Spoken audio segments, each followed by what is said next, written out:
Shalom, and welcome back to Bnei Noach Academy, Thoughts on the Torah.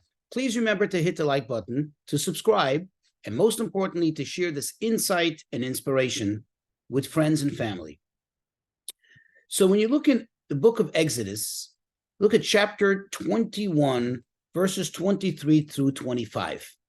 I think perhaps this is one of the most famous adages in the Torah. An eye for an eye, a life for a life, a hand for a hand. And that's what it says here, literally. However, and as I'll explain soon, that is not the case. This cannot and is not translated literally. The Torah does not tell us that if somebody knocks out someone else's eye, to knock out the other person's eye. Or if somebody injures the other person's hand, to injure this person's hand back. That's not what the Torah is telling us. First of all, remember, when we read these verses, we don't rely only on the words that are written, the actual words that God dictated to Moses to write in the Torah. Rather, we also rely on the meaning of those words which God dictated to Moses. The only difference is that it was not written explicitly into the Torah, word for word. Rather, it was passed down orally from generation to generation. In other words, in short, the belief in the Torah, the fundamental belief in the Torah, is in the belief in a dual Torah, which really is two that actually becomes one, or is one.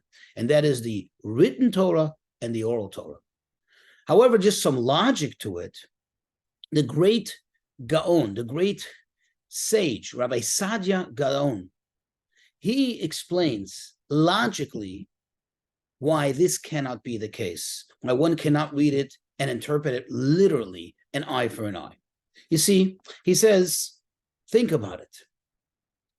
If it's exactly the same, without any whatsoever increase or decrease, is that what it means? So somebody, he says, for example, hurt someone's eye and took away their vision, let's say 2/3 of the vision.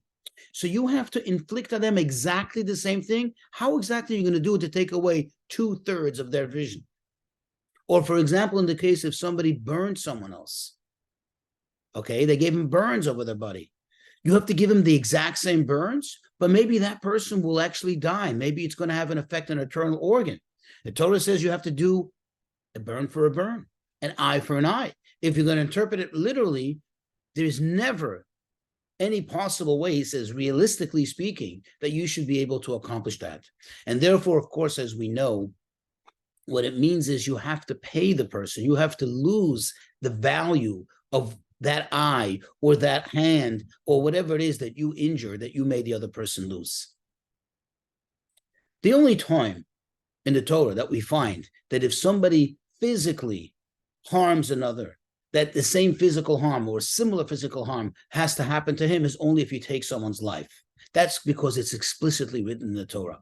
The capital punishment, the punishment of being put to death, the death penalty that is, for one who takes a life. Also considering that judicially everything matched up and all criteria was met as far as the testimony, the witnesses, and so on. But the bottom line is, an eye for an eye doesn't mean literally. That is not what the Torah is saying. It is figurative, not precise, literally an eye for an eye.